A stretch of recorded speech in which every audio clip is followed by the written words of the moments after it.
Dulu Kristen kalau ada Yesus di dalam dirinya, maka Kristen mati karena dosa. Gimana itu? Buka kameranya lah. Saya kok kayak bicara dengan kursi. Ayolah buka kamera, nggak apa-apa. Buka kameranya, pelan-pelan. Oke. Ya gitu dong.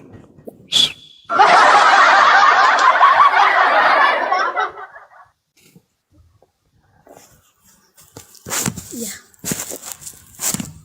Nah kan kalau gitu kan cantik kelihatan, Masya Allah. Kalau menurut saya sih, Oh subhanallah.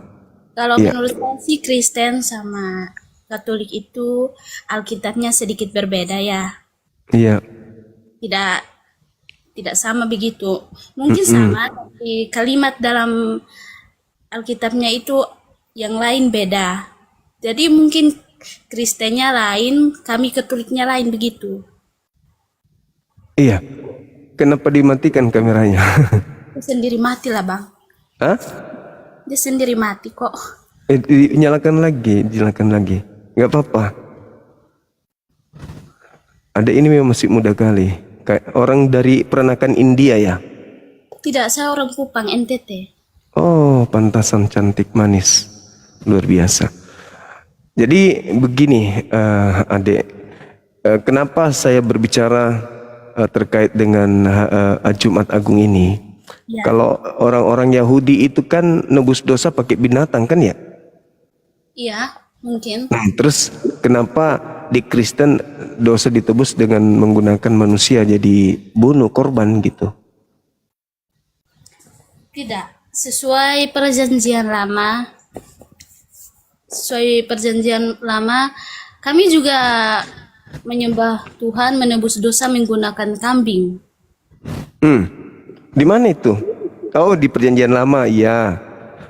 Iya, di Imamat 1, 2. Tapi di Kristen kenapa harus manusia gitu loh? Kalau tentang Kristen, saya tahu. Kalau Katolik memang ada. Iya, kalau Katolik maksudnya.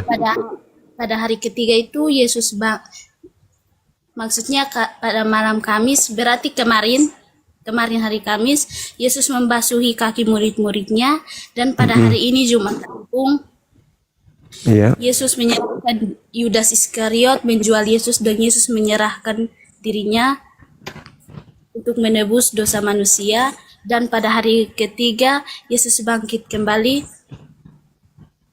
dan naik ke surga. Begitu menurut kami kalau Katolik. Jumat Agung. Iya. Iya. Maksudnya gini, kalau misalnya dia naik ke surga, artinya kan ada dua hal. Bisa aja dia langsung naik tanpa penyaliban. Bisa juga melalui salib dulu baru dinaikkan. Nah, sekarang jadi permasalahan di sini, kenapa harus nebus dosa pakai disalib gitu? Apakah Yesus tidak bisa menebus dengan mengatakan dosamu telah diampuni? Kenapa harus mati gitu? Kenapa harus disalib, dianiaya gitu? Jadi ini harus berdebar lewat live. Bukan berdebat. Oh iya, berdebat. Kalau soal kenapa Yesus, tunggu ya. Iya. Ada ini sekolah STT enggak? Iya bang, Sekolah STT? enggak. Oh. Di Makassar ngapain? Ikut suami? Oh kerja. Saya kerja. Oh kerja. Khusus saya. Iya.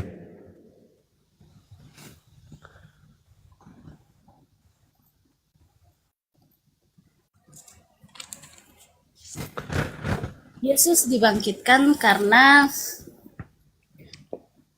untuk membebaskan Lazarus, Nabi Lazarus, karena semua orang berteriak untuk membebaskan Lazarus dan menyerahkan Yesus sebagai penggantinya. Lazarus kan udah dibangkitkan, adik. Saudaranya Maria itu. Nah, dia kan udah bangkit itu. Oh, Lazarus lagi bukan. Siapa ya? Saya sebut salah ya namanya. Bukan Lazarus. Lazarus itu kan dibangkitkan dari kuburan. Ini bukan. Siapa dan? Bom-bom bukan? Bukanlah. Yudas. Yudas bukan. Yudas itu pengkhianat. Itu dia yang mengkhianati Yesus. Bagaimana yang- kalau bagaimana kalau ternyata yang disalib itu justru Yudas?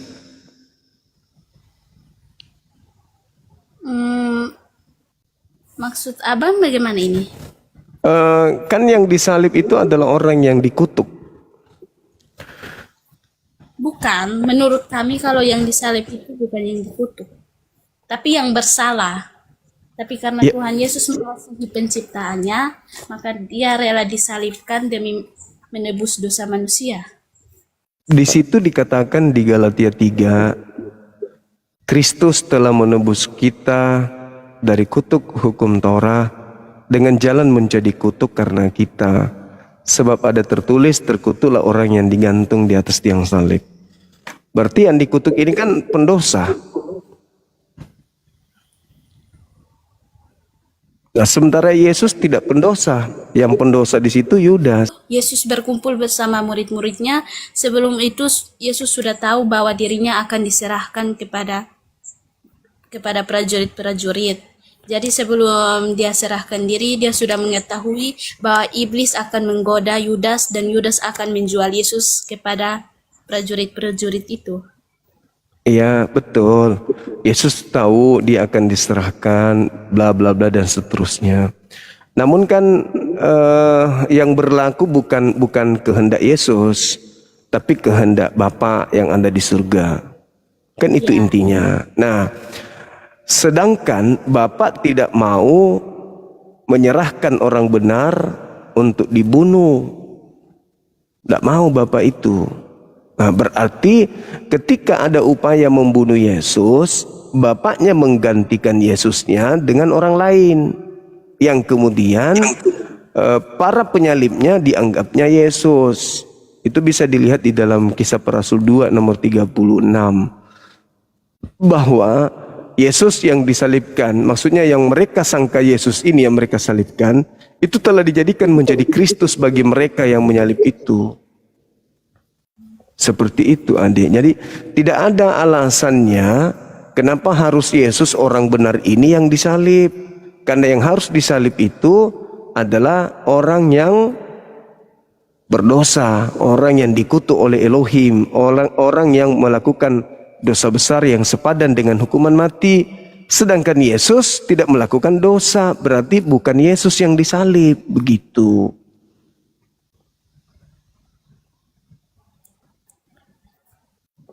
Jadi menurut abang itu Yesus tidak bersalah dan tidak pantas untuk disalib. Iya, gak pantas. Yang disalib itu harusnya bom-bom atau siapa gitu. Kenapa harus Yesus? Yesus itu orang suci loh. Yesus orang suci, orang benar. Harusnya kita percaya dia. Karena kata Bible, barang siapa yang percaya aku tidak binasa melainkan memperoleh hidup yang kekal. Nah, percayalah dia, jangan disalib. Orang yang disalib itu maling, pencuri, pemerkaos, pesina. Itu yang disalib. Jangan Yesus. Yesus itu orang benar, dia juru selamat. Juru selamat kok disalib. Kami tidak menyalahkan Yesus.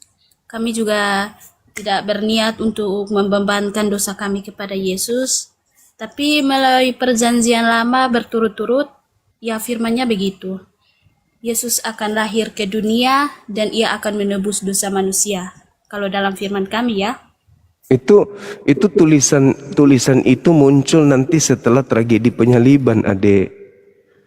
Untuk dicocokkan supaya tragedi penyaliban itu bisa diyakini, dipercayai oleh orang-orang Katolik bahwa inilah keselamatan itu. Padahal tidak ada dasar pijakan orang-orang Yahudi menyalib Yesus karena dosa, nggak ada.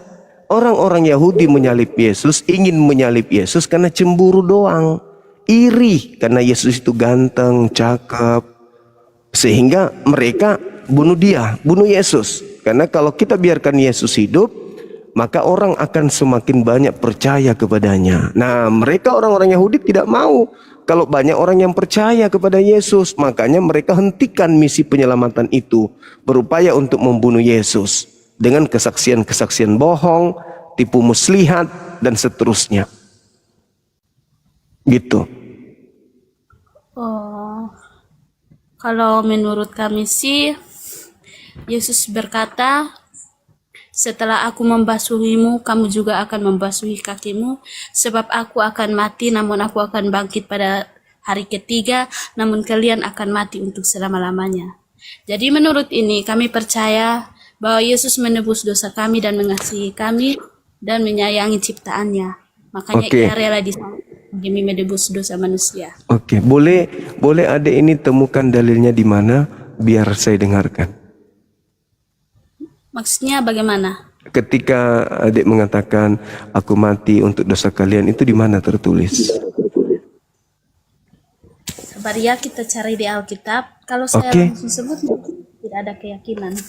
Oke. Dicari dulu, dibacakan sama abang ya, biar abang dengarkan. Oke. Oke. Yang di bawah silakan bikin kopi dulu. Bikin kopi dulu, nyuci, belanja di warung, bikin keripik, goreng sambil nyimak. Kapan lagi kita dapat tamu cantik begini? Biasanya ya nak itu, halo Bang Suma, saya mendukungmu, saya dari planet Pluto, udah lama saya ngikutin abang. Daripada kayak gitu, mending ada ini kan? Iya, silakan adik cari dulu dalilnya, kalau ada dibacakan kepada kita di sini.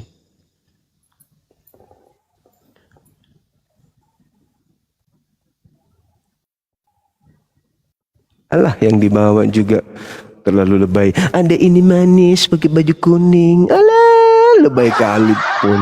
Wah, orang lagi mau belajar, nggak usah di ini, nggak usah di sanjung-sanjung.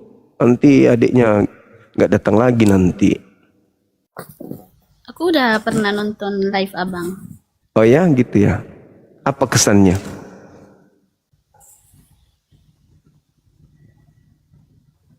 Kesannya di gimana dek setelah nonton abang debat? Berdebarkah? Aku pernah abang sama Sama siapa?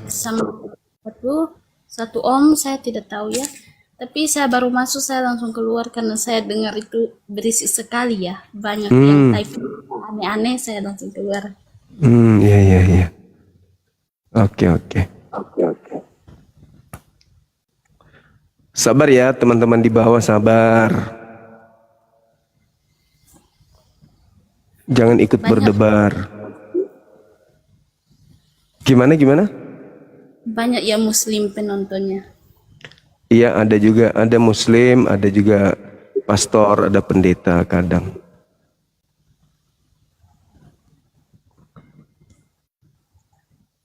Udah dapat belum?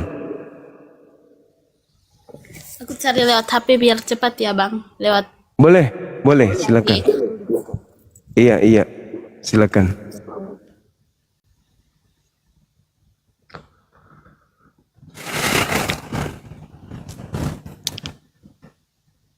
Ya, yang penting yang dibawa jangan mendesak. Ganti. Mau diganti sama siapa? Mau diganti sama siapa? Sama Dina Kores. Kita cuman ada satu orang ini, teman-teman, sabar. Biarkan beliau dulu belajar. Ada pula nikahi Bang Suma. Emang lu pikir seenak itu anak orang? Aduh. Parah juga ini kawan saya ini. Sikit-sikit nikahin, sikit-sikit kawinin. 50 juta.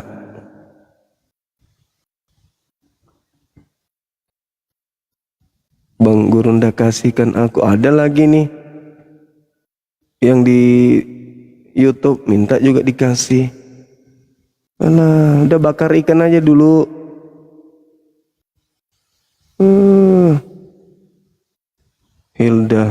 Hilda Ismail minta yuk dikasih. Dada aja. Ya udah dapat dek.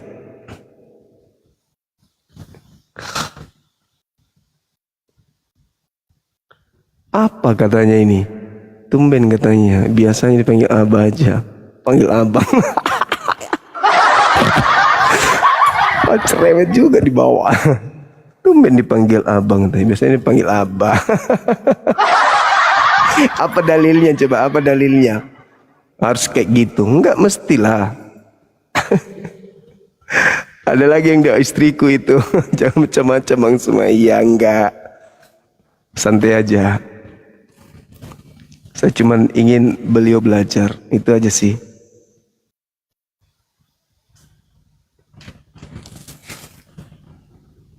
Kalau sudah ada pendeta, baru kita, oh ini ada beritakan kebenaran.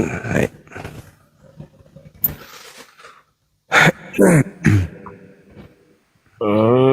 Selamat siang. Iya siang, saudara buka kamera silakan. Masa dikalah sama anak gadis? Ayo. Protestan kan? Open cam dulu lah, Kristen saya. Pengikut Kristen, Buka- tapi tanpa open cam lah. Buka kamera dibilang tuh kebiasaan lama. Pakai masker aja atau pakai helm. Helmnya diputar ke belakang nggak apa-apa. Salah. Iya. Oke, kita ada 2 tamu. Ini anak muda, yang satu cantik, yang satu ganteng. Ah, mantap kali, Bah.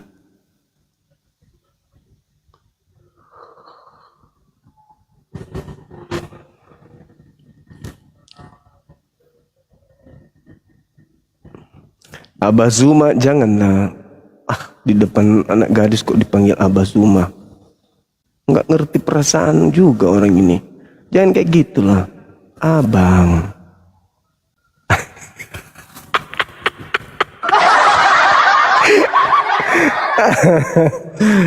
Aduh, lucu kalian.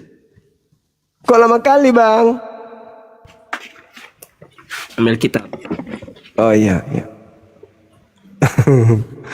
Kumat katanya, enggak lah, biasa aja pun.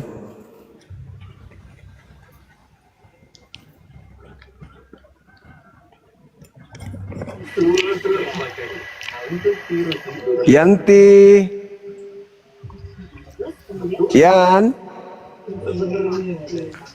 Yanti. Oh, udah ada tamu baru ya?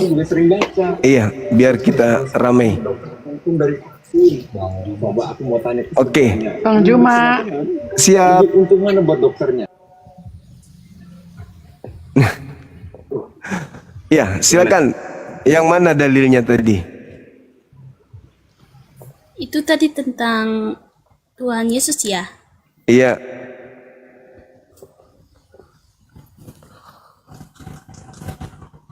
Menurut dalilnya Yohanes pasal 3 ayat 16, karena begitu besar kasih Allah akan dunia ini sehingga ia telah mengaruniakan anaknya yang tunggal supaya setiap orang yang percaya kepadanya tidak binasa melainkan beroleh hidup yang kekal. Nah, itu bagus dalilnya. Menarik kali dalil itu.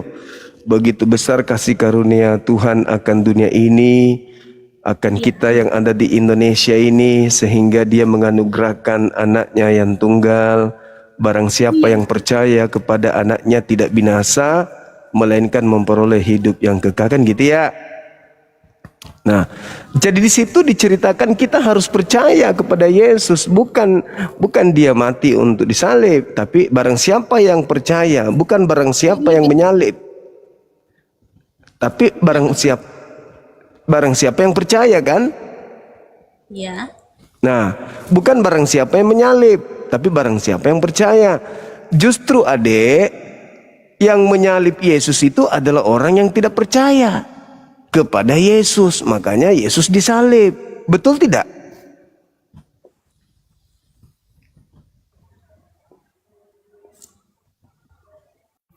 Maksud abang itu tentang Yudas. Orang-orang yang menyalib Yesus, berupaya menyalib Yesus, itu adalah orang-orang yang tidak percaya kepada Yesus. Orang-orang yang tidak memperoleh hidup kekal, yang menyalib Yesus. Sedangkan orang yang percaya Yesus, itu tidak akan mungkin menyalibnya. Betul tidak?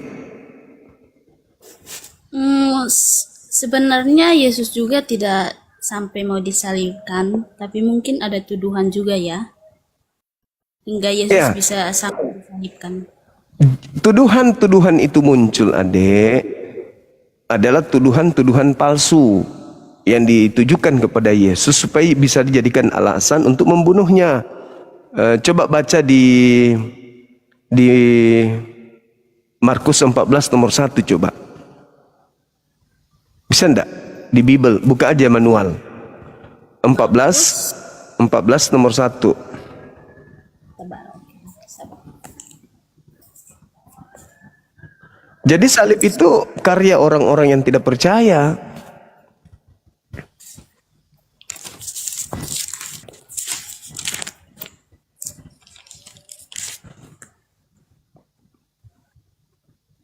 Markus pasal 14 ayat 1 ya Bang? Iya. Coba dibaca. Hari Raya Paskah dan Hari Raya Roti tidak beragi akan mulai 2 hari lagi. Imam-imam kepala dan ahli-ahli Taurat mencari jalan untuk menangkap Yesus dengan tipu muslihat dan membunuh dia. Sebab kata mereka, jangan pada waktu Tipu muslihat kan? Mereka berusaha untuk menangkap Yesus dengan tipu muslihat. Satu lagi, Matius 26-nya boleh dibuka. Nomor 4, Matius Matius 26. Matius 26, oke.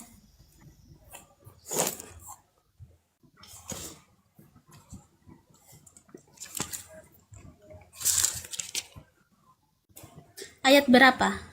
4. Matius 26. Dan mereka membuat rencana untuk menangkap Yesus dengan tipu muslihat dan untuk membunuh dia.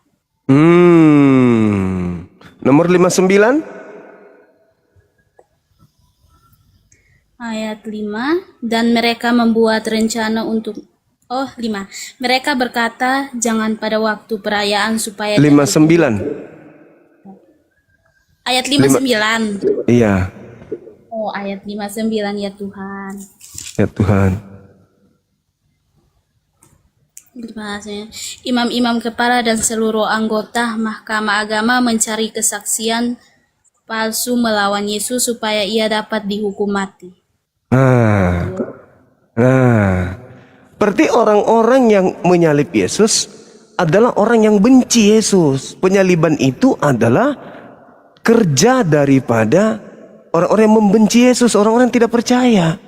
Jadi penyaliban itu adalah hasil kerja orang-orang yang tidak percaya.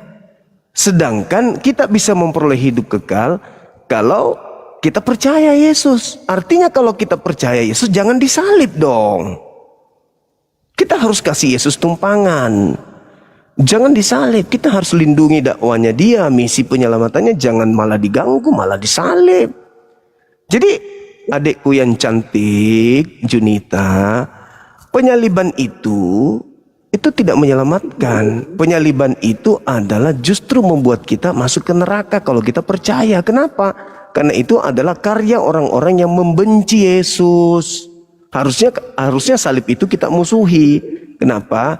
Kita cinta Yesus nih. Kita sayang sama Yesus. Tiba-tiba ada orang yang menyalibnya. Ya kita harus benci yang menyalib. Kita benci penyaliban itu. Kenapa? Karena membunuh orang yang kita cintai.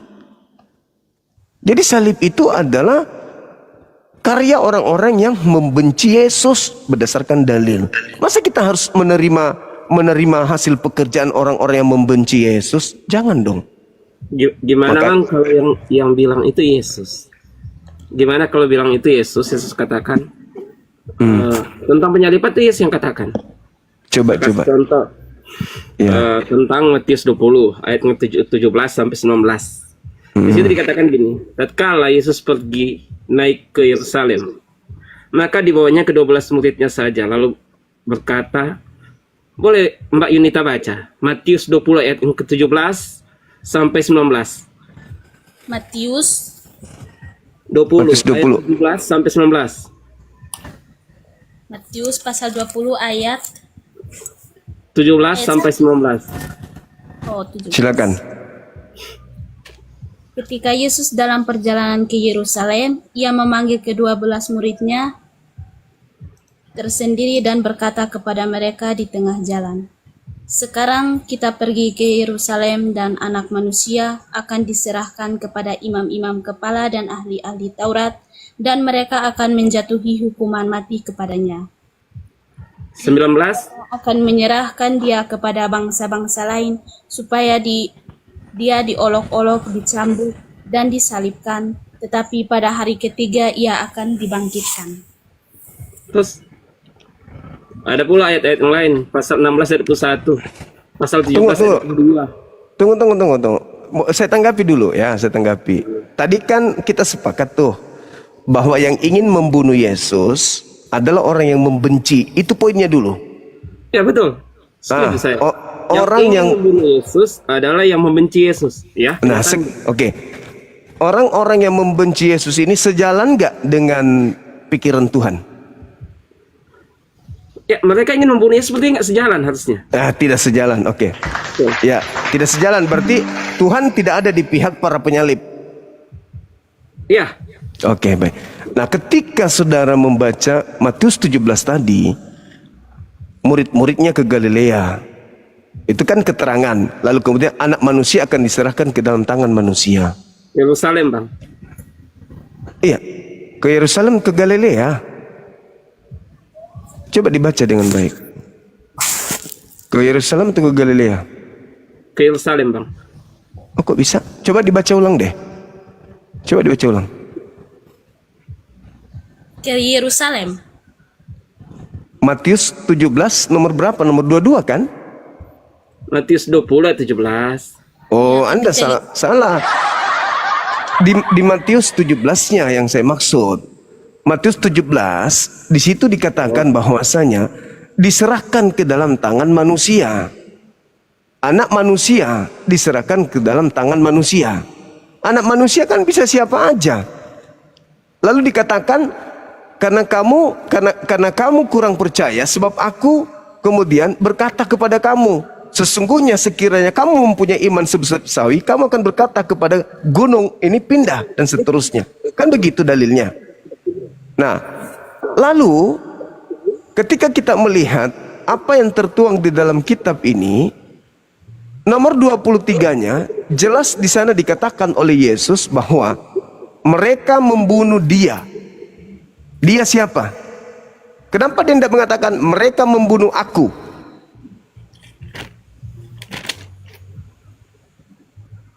Itu yang pasal 17. Iya, mereka membunuh aku. Kenapa dia mengatakan mereka akan membunuh dia? Tatkala mereka itu berjalan-jalan di tanah Galilea, kata Yesus kepada mereka itu bahwa Anak Manusia akan diserahkan ke tangan orang. Jadi itu Anak dia manusia. bukan Sekarang muridnya. Memang pernyataan Anak Manusia ini ditunjukkan kepada Yesus. Karena itu kan bicara tentang bahasa, pemaknaan bahasa yang mereka pakai pada masa itu. Tentunya pemaknaan bahasa yang pada saat itu berbeda dengan kita saat ini. Karena kalimat yang ada itu sangat jelas menyatakan bahwa dia memberitahukan tentang dirinya. Judulnya aja, Bang, Tuhan Yesus memberitakan hal sengsaranya pada kedua kalinya. Oke, baik. Ya. Ketika dia mengatakan, ketika dikatakan mereka akan membunuh dia. Pernahkah Anda mendengarkan Yesus berkata tidak akan ada orang yang bisa membunuh aku? Tidak ada orang yang bisa mengambil nyawaku. Pernah nggak?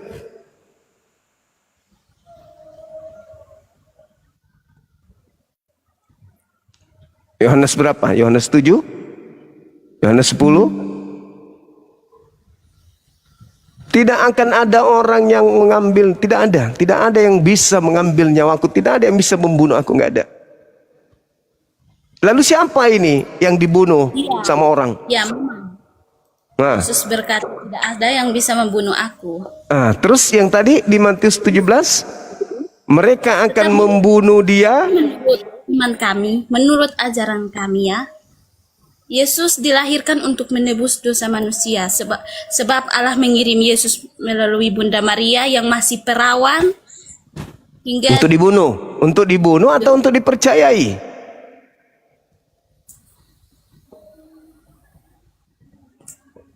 Kan untuk dipercaya adikku Junita yang cantik jelita se-RT. Bukan untuk dibunuh. Iya, memang bukan untuk dibunuh. Yang membunuh ini kan orang-orang yang membenci dia. Kenapa kita harus berkongkol dengan mereka? Kenapa saudara saya Katolik dan Protestan memberikan legitimasi pengesahan pembunuhan itu terhadap orang-orang yang membenci Yesus? Ayo loh. Kan Yesus sendiri mengatakan, tidak ada orang yang bisa membunuh aku. Nah, mereka membunuh dia. Kok Yesus dibunuh?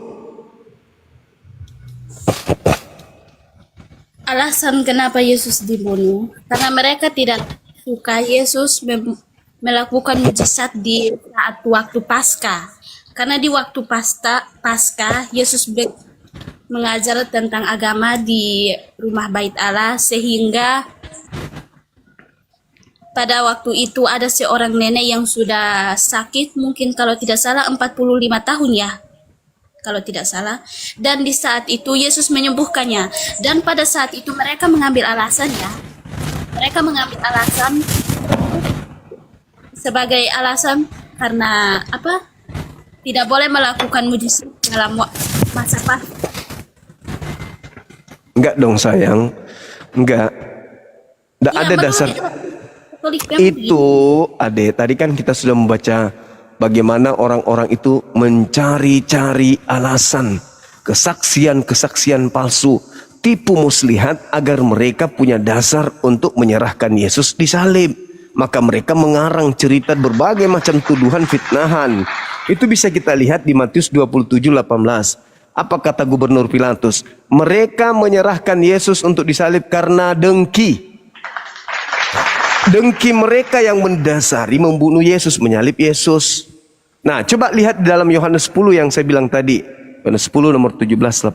Tidak ada seorang pun yang dapat mengambil nyawaku, yang dapat membunuh aku, nggak ada. Makanya dikatakan anak manusia dan mereka akan membunuh dia. Dia yang dibunuh ini adalah yang pantas untuk disalib. Makanya tadi ku bilang, kalau kita cinta Yesus, jangan dong disalib. Kita harus berdiri di depannya Yesus untuk membentengi dia agar tidak disalib. Kita lawan orang-orang yang ingin menyalibnya. Kan gitu. Ini Bang data-datanya. Apa tuh? Tuhan Yesus memberitakan hal sengsara pada pertama kali. Daripada masa itulah mulailah Yesus menyatakan kepada murid-murid. Di mana? Matius 16? Matius 16. Coba baca nomor 2-3-nya nanti. Bahwa ia wajib pergi ke Yerusalem. Lalu merasai banyak sengsara daripada orang. Kemudian ia bangkit pula pada hari yang ketiga. Itu penyampaian pertama. Iya, dari penulis pertama, Matius kan? Ya, ada juga penyampaian kedua. Penyampaian kedua ini pasal 17. Ya, ayat yang ke-22. Tatkala mereka berjalan-jalan ke tanah Galilea, ya, kata Yesus kepada mereka itu bahwa anak manusia akan diserahkan ke tangan orang, lalu mereka itu akan membunuh dia. Nah, membunuh dia. Dia akan bangkit pula, maka murid itu sangat berduka cita. Ya, itu sekarang penyampaian kedua. Kemudian penyampaian ketiga, banyak loh penyampaiannya. Silakan. Mana lagi? Silakan. Di mana lagi? Lukas 22. Lukas 20. Kalau Yesus hendak pergi naik ke Yerusalem, maka dibawanya ke-12 muridnya saja. Lalu berkata kepada mereka itu di tengah jalan itu, bahwa kita ini akan pergi naik ke Yerusalem, dan anak manusia ini akan diserahkan ke tangan kepala imam dan ahli Taurat, maka mereka itu akan menghukum dia mati, lalu menyerahkan dia ke tangan orang kafir supaya ia diolok-olokkan, disesanya, serta disalibkannya, dan pada hari yang ketiga ia akan bangkit pula.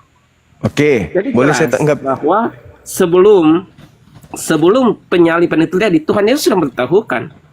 Bahkan itu sudah dinyatakan di dalam kitab Yohanes. Yohanes katakan gini, lihatlah anak domba Allah yang mengangkut dosa isi dunia. Jadi penyaliban tadi, dia pakai anak domba. Itu gambaran bagaimana perjanjian lama itu pengorbanan.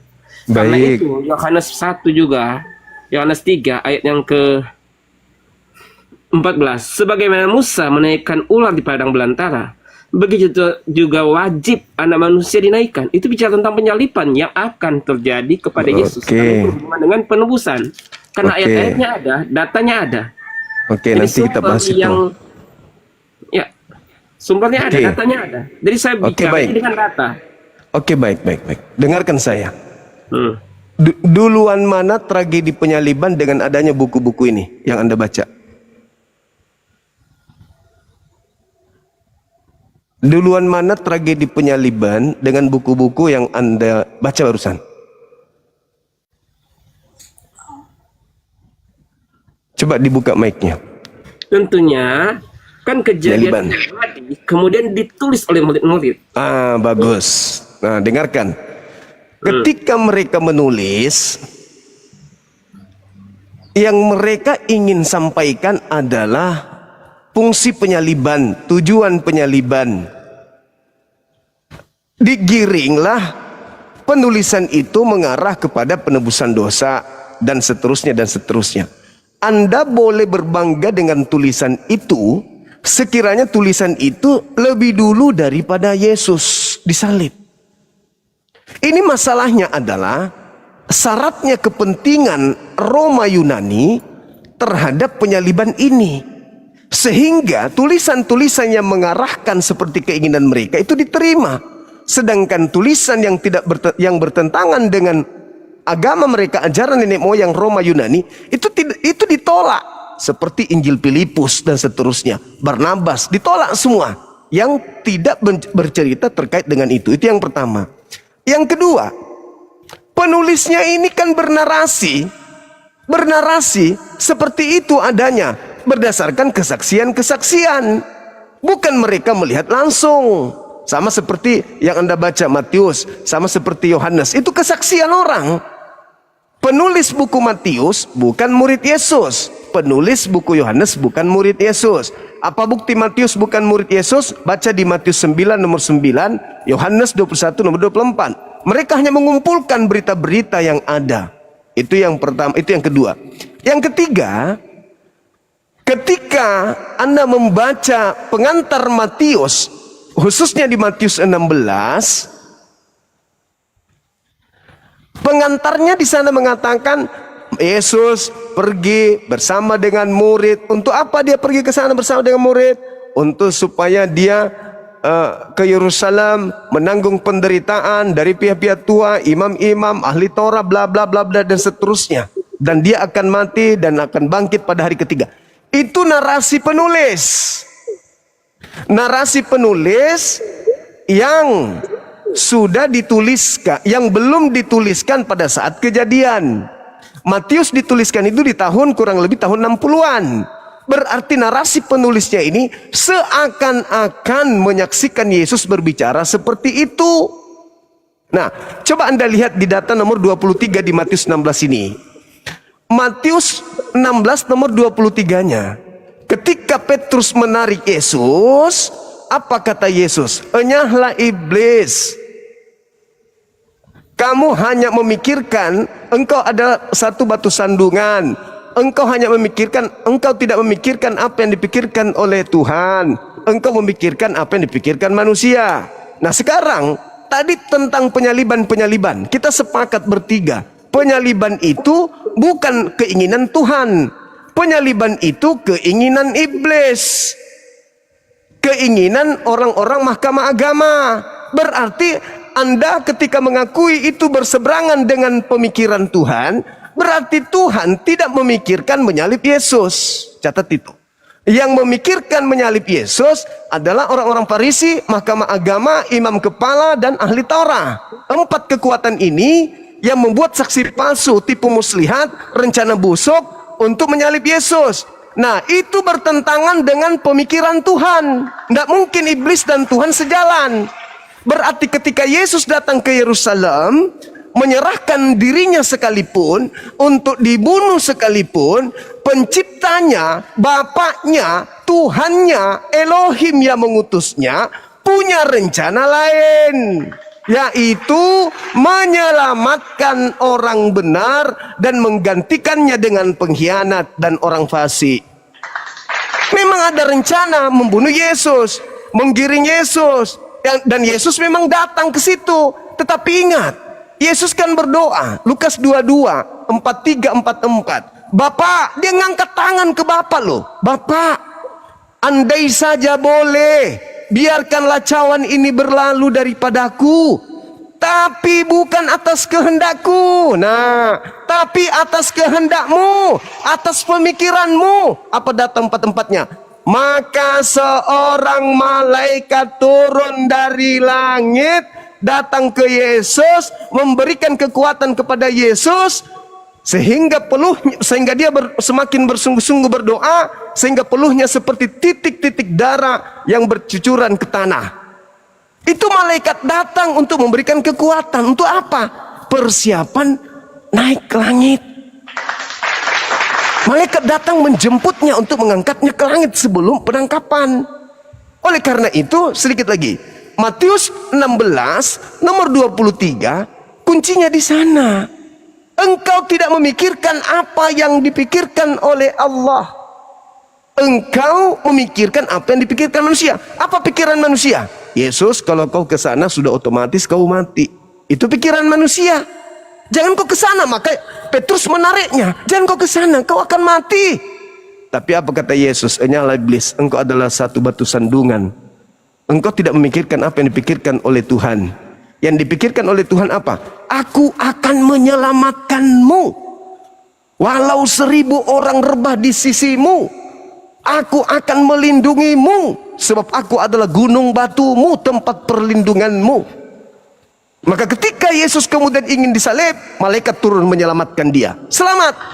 Yang menggantikannya adalah orang fasik, pengkhianat. Coba Ulangan 27 nomor 26.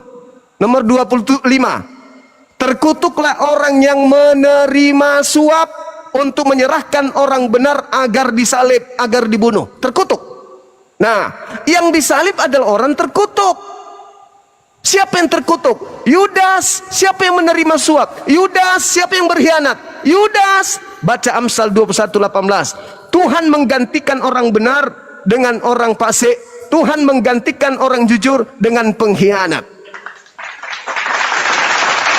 Gantian bisa.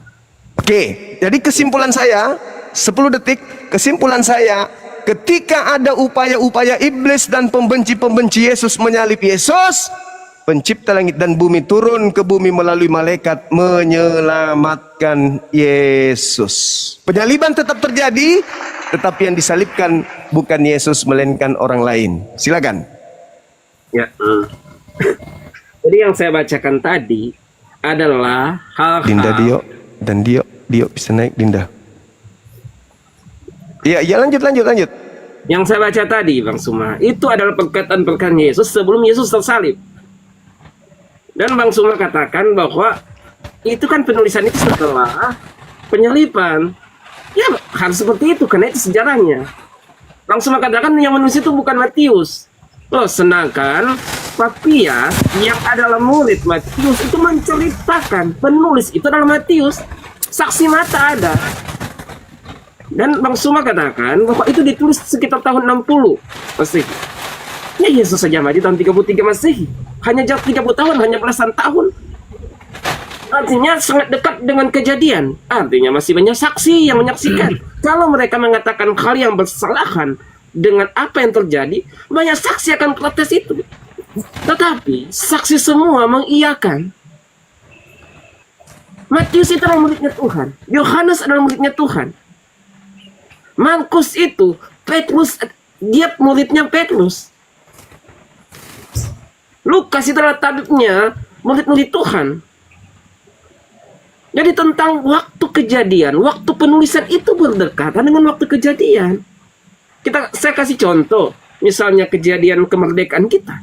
Banyak saksi-saksi sejarah, tidak bisa kita dustai bahwa tentang kemerdekaan itu kita dapatkan dan lain sebagainya, itu ada tulisannya, ada sejarahnya, dan banyak saksi-saksi hidup. Jadi 30 tahun, belasan tahun kemudian itu ada saksi-saksi hidup yang tahu tentang sejarah. Jadi tidak bisa menceritakan cerita yang lain karena ada saksi hidup yang akan protes tentang kamu menceritakan salah, saya saksi hidup.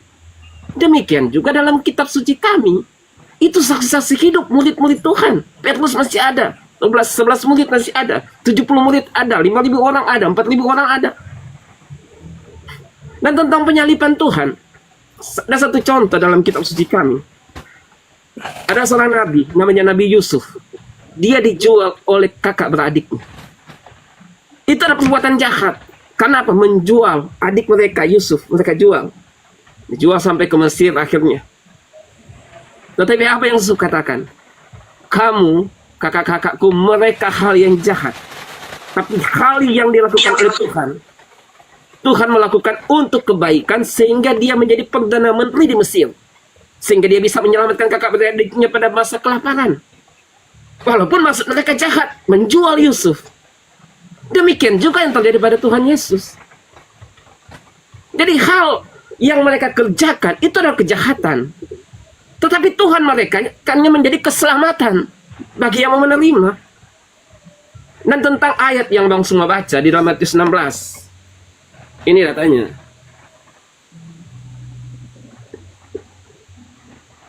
Ini Matius 16. Dan pada masa itulah mulai Yesus menyatakan kepada murid-muridnya bahwa ia wajib pergi ke Yerusalem, lalu merasai banyak sengsara daripada orang tua-tua, daripada segala imam dan ahli Taurat sehingga dibunuh. Kemudian ia bangkit pula pada hari yang ketiga. Ini ayat yang Bang semua baca. Maka Petrus membawa dia sertanya, lalu mulai menegur dia, katanya, dijauhkanlah Allah ya Tuhan, sekali-kali jangan perkara itu jadi padamu. Jadi Petrus itu menghalangi Yesus. Janganlah Yesus engkau mati terbunuh. Tapi apa Yesus katakan? Tetapi berpalinglah Yesus sambil berkata kepada Petrus, pergilah ke belakang aku, hai iblis. Engkaulah menjadi suatu penyesat bagiku. Karena bukannya engkau memikirkan barang yang daripada Allah, melainkan barang daripada manusia. Jadi apa yang mau semua angkat? Justru itu ada perkataan Yesus bahwa dia disalibkan. Tapi Petrus menghalangi, jangan demikian. Dan itu adalah bisikan iblis dari pernyataan itu. Jadi itu memperkuat bahwa Yesus memang disalib. Karena itu sudah dibuatkan. Banyak ayat-ayatnya. Tadi saya kasih sudah 5 ayat yang saya kasih. Tentang sebelum Yesus tersalib, hal-hal penyampaian penyalipan itu harus terjadi. Dan itu dasar iman Kristen kami. Dan kami, saya katakan, kita mati saja itu ada saksinya. Papias, kalau murid Tuhan menyaksikan, mengatakan, ya murid Yohanes Papias itu, ya katakan penulis Matius itu, ya Rasul Matius. Bahkan kitab kami ini di kanon terukur. Oke ya, Silakan. gantian kita ya sebelum saya izin ibadah sebentar. Jadi gini Bung, sekali lagi saya katakan, Matius itu ditulis tahun 60-an, ada yang katakan 60 sampai 66, bahkan di internal Kristen ada beranggapan bahwa ada tulisan yang katanya tulisan dari orang liberal Kristen yang mengatakan itu ditulis antara tahun 180 sampai tahun 200. Itu di mana dituliskan di Antioquia.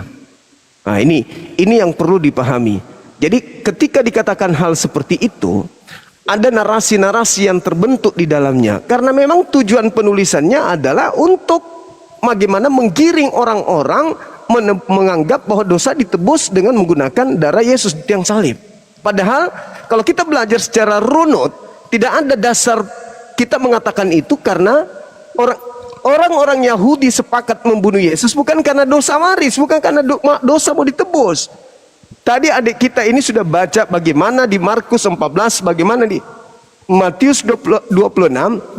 Orang ingin menyalib Yesus itu karena dengki, karena benci, bukan karena seperti yang diajarkan oleh sekte Kristen hari ini untuk menebus dosa, bla bla bla, itu nggak ada. Semua karena benci, karena teori yang ada pada saat itu, Yesus harus dibunuh demi untuk menyelamatkan bangsa Israel dari perampasan orang-orang Roma. Baca di dalam Yohanes 11 nomor 45 sampai 57. Nah, itu yang pertama. Yang kedua, saya sebagai penikmat Bible membaca Lukas 22 nomor 22. Terus kemudian Lukas 24 nomor 44. Apalagi Matius 24 nomor 26, Matius 26 nomor 24. Apa kata Yesus? Aku harus pergi sesuai dengan apa yang tertulis tentang aku, bukan di Matius, bukan di kitab Matius, bukan di kitab Roma Galatia, tetapi yang tertulis tentang aku di kitab Mazmur. Aku harus pergi meninggalkan bumi sesuai dengan apa yang tertulis tentang aku di kitab Mazmur. Itu kata Yesus, bukan kata saya. Sementara Kristen dibangun apa yang tertulis di dalam kitab Matius, kitab kanonik, surah-surah Paulus.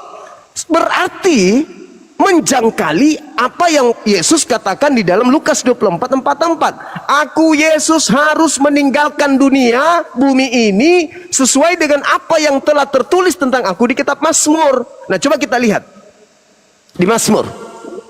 Apa kata Yesus ketika dia dicobai iblis, dan apa kata iblis ketika dia mencobai Yesus? Di dalam Lukas 4 atau di Matius 4. Apa kata iblisnya ketika ingin membunuh Yesus? Yesus, jikalau engkau ini adalah anak Elohim, hamba Elohim, orang yang intim dengan Elohim, jatuhkan dirimu ke bawah, sebab ada tertulis bahwa Tuhan akan mengutus malaikat-malaikatnya untuk menatang engkau di tangannya, agar kakimu tidak terantuk kepada batu. Ada tertulis tentang engkau di dalam kitab Mazmur, bahwa Tuhan akan datang menyelamatkan engkau melalui malaikat. Lukas 22 nomor 44 jelas, maka malaikat turun memberi kekuatan kepada Yesus pada saat ingin ditangkap, pada saat ingin dibunuh. Kata iblisnya, aku mendengarkan di kitab Daud Mazmur, Tuhan akan menyelamatkan engkau. Nah, ternyata di Mazmur 91 betul-betul tertulis tentang dia. Engkau hanya menonton orang-orang yang ingin membunuhmu. Meskipun 1.000 orang yang rebah di sisimu, 10.000 di sebelah kananmu, tetapi musibah, petaka, celaka tidak akan menimpa engkau. Mazmur 91 nomor 8, nomor 10, nomor 11, nomor 12, nomor 13 sampai nomor 16-nya Tuhan mengatakan apa? Dengan panjang umur aku akan kenyangkan engkau, dan aku Tuhanmu akan memperlihatkan kepadamu keselamatan daripadaku. Ketika engkau berseru kepadaku, Yesus berseru, Bapa, sekiranya engkau biarkanlah cawan ini berlalu. Engkau berseru, maka aku akan datang. Apa yang dikatakan sana? Sebab malaikat-malaikatnya akan diperintahkannya kepadamu untuk menjaga setiap jalanmu. Di segala jalanmu mereka akan menatang engkau di tangannya, agar kakimu tidak terantuk kepada batu. Jadi tidak akan ada musibah yang menyentuh Yesus. Yesus orang yang dikasihi, Yesus orang yang disayangi, Yesus adalah orang benar. Tidak akan dibiarkan cedera, apalagi mati. Jangankan dibunuh, kena panu aja, Yesus, Tuhan tidak mengizinkan itu terjadi kepada Yesus. Sekali lagi saya katakan kepada saudara, kenapa Kristen ingin sekali Yesus disalib? Ngotot sampai mati, harus Yesus disalib, harus wajib. Kenapa kalian pingin kali Yesus mati? Bukankah kalian bisa menyelamatkan diri kalian dengan coba bertobat aja? Tuhan, saya bertobat, dosaku tolong diampuni. Sudah diampuni. Kenapa mesti harus sama seperti iblis, menginginkan kematian terhadap Yesus? Ada dua kelompok makhluk di bumi ini yang menginginkan Yesus mati, iblis dan Kristen Katolik, Kristen Protestan, Kristen, semua Kristen. Kenapa kalian sama dengan iblis menginginkan kematian terhadap orang benar? Sama kan? Sementara Tuhan mengatakan di dalam kitab Amsal 6:16, 6 perkara yang aku benci dan 7 kekejian di dalam hatiku, yaitu menumpahkan darah orang yang tidak bersalah. Lalu kemudian dalam Keluaran 23 nomor 7 dan 8, bohong jangan kau hambur-hamburkan, orang yang benar tidak boleh kau bunuh, orang yang tidak bersalah jangan kau bunuh, sebab aku Tuhan tidak akan membenarkan orang yang bersalah. Jadi Tuhan tidak menginginkan kematian terhadap Yesus. Makanya di dalam Matius 16 itu terekam oleh penulisnya bagaimana Yesus mengatakan, enyahlah iblis, karena kau ingin membatalkan apa? Misi ketika orang-orang datang ingin membunuhku, sudah tertulis tentang aku, walau 1.000 di sebelah kiriku, 10.000 orang di sebelah kananku, tidak akan ada yang menimpaku. Kenapa? Karena Bapa tempat perlindunganku akan datang menyelamatkanku. Meskipun di depanku sudah ada salib, meskipun di depanku sudah ada tombak, meskipun semuanya sudah disiapkan untuk mencederaiku, Bapa yang mengutus aku tidak akan membiarkan aku binasa. Jadi ketika ingin dibatalkan, Yesus, jangan kau ke sana, kau akan mati. Apa kata Yesus? Kau hanya memikirkan apa yang dipikirkan manusia. Kau tidak memikirkan apa yang dipikirkan oleh Tuhanku. Tuhanku sudah merancang keselamatan untukku.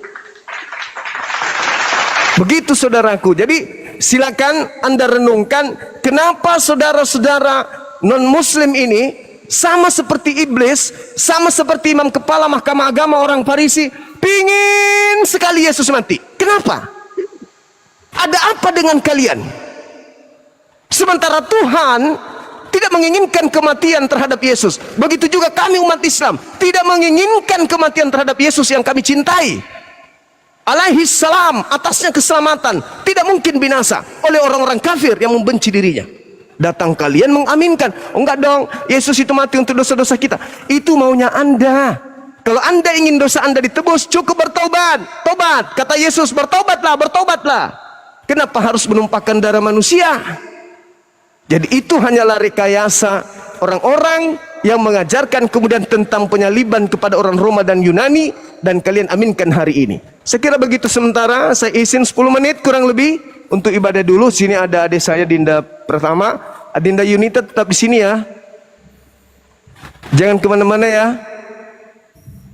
Oke, silakan. Saya izin sebentar. Iya, silakan. Nanti Dinda dia yang jawab. Teman-teman jangan kemana-mana, silakan. Sebentar, 10 menit. Silakan Dinda dia. Assalamualaikum. Ya, waalaikumsalam warahmatullahi wabarakatuh, kandaku. Ya, jadi tadi saya sudah menunjukkan pernyataan-pernyataan Yesus. Kan dasar otoritas tertinggi kita adalah kitab suci kita masing-masing. Dan kami Kristen tentunya dasar otoritas tertinggi kami ya kitab suci kami itulah Alkitab. Dengan latar belakang sejarah yang tertulis yang jelas. Dengan saksi-saksi yang nyata. Dan tentang Matius, tentang penyaliban Yesus, bukan kami ingin, tetapi memang dituliskan sedemikian dan kami mengimani. Dan bisa diterima secara logika. Yesus sebelum dia tersalib, dia sudah katakan lebih dahulu. 10-an kali lebih ada pernyataan-pernyataan sebelum jadi salib. Tadi yang saya kasih 5 ke Bang Suma. Dan tidak satu pun yang Bang Suma bantah. Tidak ada. Bang Suma hanya memberikan ayat-ayat yang lain yang tidak berhubungan dengan apa yang saya tunjukkan. Tidak ada bantahan satu ayat pun. Bantahan Bang Suma mengatakan bahwa itu bukan Matius yang menulis. Tapi dalam sejarah mengatakan dari Papias yang adalah murid Yesus, murid Matius menuliskan bahwa itu penulis Matius adalah Matius. Penulis Yohanes adalah Yohanes. Bang Suma katakan pula bahwa penulisan itu tahun 60. Kematian Yesus itu sekitar tahun 33 Masehi. Hanya jarak berapa? 20 tahun lebih. Kejadian 30 tahun lalu, teman-teman saya saja saya ingat siapa nama-nama mereka. Kejadian kemerdekaan Indonesia saja kita dapat ketahui dengan sejarah yang ada. Pada saat seseorang memberikan informasi yang berbeda, kita akan bantah karena kita tahu, kita melihat, sejarahnya kita mengerti. Demikian juga dalam penulisan kitab suci. Dengan sejarah, dengan penulisan, dengan saksi yang nyata. Sekali lagi, bukan tanpa saksi. Dan kejadiannya berdekatan dengan penulisannya berdekatan dengan kejadian yang ada. Dan data-datanya tentang penyaliban Tuhan sebelum tersalib saya tunjukkan tadi 5 tadi yang saya tunjukkan. Kalau bisa lebih lagi bisa kalau diminta. Bahkan kronologi penyaliban itu sampai ceritanya sampai dia bangkit naik ke surga itu ada semuanya sampai kisah rasul. Rasul-rasul menuliskan bagaimana mereka melayani, mempraktekkan keempat Injil ini. Jadi kitab kami lengkap. Data-datanya ada. Tadi saya tunjukkan data-data. Bahkan saya bisa membantah data-data yang Bang Suma kasih. Tentang Petrus yang katakan undur langkah iblis. Saya sudah bantah tadi. Saya tunjukkan datanya. Tentang Yesus dicobai. Bang Suma mau ambil dalam kitab Mazmur 91, 11-12. Ini dalam Matius 4, Lukas 4 dan Matius 4 itu sama tentang pencobaan Yesus. Serta berkata kepadanya, jika engkau anak Allah, jatuhkanlah dirimu ke bawah. Bahwa telah tersurat, ia akan berfirman kepada segala malaikatnya dari halmu. maka mereka itu akan menatang engkau di tangannya supaya jangan terantuk kakimu pada batu. Itu yang langsung angkat. Tetapi bang semua hubungkan dengan doa Tuhan Yesus di Getsemani. Sedangkan kejadian perkataan ini waktu itu dicobai oleh iblis. Bang, izin